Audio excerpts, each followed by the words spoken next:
Hello and welcome to the fourth installment of Yoga for Beginners. Last time we explored standing opening poses, and some of those poses, for example, are Warrior Two, Peaceful Warrior, and Triangle Pose. This week we're going to be exploring what you might call neutral standing poses.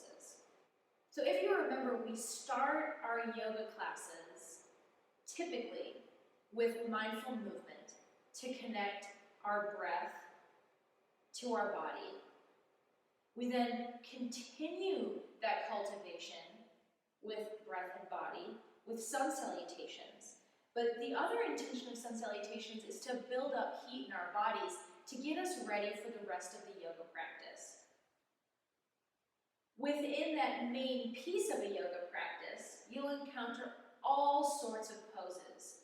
Standing opening poses are some, and neutral poses are another example of standing poses you'll experience. And when I talk about neutral standing poses or opening standing poses, what I'm talking to and what I'm referring to specifically is what is happening within your hip joint. So I'd like to invite you to do some movement with me before we dive into our practice today. And to come into Tadasana. And Tadasana is a standing opening pose we know already. We experience it in half sun salutations as well as sun salutations. So Tadasana or mountain pose, your standing pose. Let's just focus on the hips down. So we'll do a strong foundation. So starting with our feet. A common alignment you might hear in a yoga studio is hip distance width apart. Basically what that means is if your hip joint's here, you're aligning your feet with that hip joint. Another really common cue or something that you might like to explore is taking your two fists together and lining your feet up roughly with that space. The other thing is just feeling the distance that allows you to have that sensation of weight being distributed evenly and feeling in balance. And that might be wider for you, it might be more narrow for you. It's something you get to explore and decide what's right for you. My legs always go a little bit wider, just because I have more flesh in my hip area, and so in order to give myself space and to feel balanced, I like to have my feet a little bit wider apart. But that might not be the case for you, and that's totally okay. So now that we have some balance, take your attention to your tailbone, and when I say tuck your tailbone, I want you to have just a slight movement of sending your tailbone towards the earth so that you actually may feel your hips moving forward just an iota, just a little bit.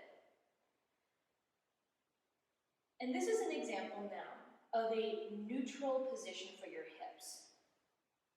And so again, let's come back to this idea of the hip joint. A hip joint is what you would call a ball and socket joint. It's the same type of joint that we have for our shoulders. So the top of your femur has a ball-like structure at the top. And that ball-like structure goes into the socket joint that's in your pelvis to create your hip joint. And so when you're in a neutral position, that ball and joint is also in that neutral position. But when you go into, say, an opening pose, like let's step into wide-legged forward fold, and I'd like to invite you to explore this with me. That hip joint now opens up, hence neutral versus open. So it was like this when we're in our standing pose, our Tadasana pose, but then when we step out, it opens, and you actually may notice or feel a different sensation as you go into these different poses. And if you can't, that's okay. And I'd like to encourage you, especially as we move through and continue to build upon our practice together, to be curious about some of those sensations. Neutral poses versus opening poses. And so today we'll be exploring these neutral poses. In addition to neutral, we'll be adding balancing and twists to our poses today. Make sure you have water. Some props that you might like to explore and be curious with today is a strap or a strap-like prop. Think belts, maybe a blanket, maybe a pillowcase. I've used pillowcases before. Those are nice things to have. Even in desperate moments, I've used string before. Not comfy, but if that's what you got, that's what you got. And then also a block or a block-like prop, so that we can create space if we need to, as well as bringing the earth up to us. Just nice options to have. Great, so if you're ready, so am I. Let's get ready to do some neutral poses.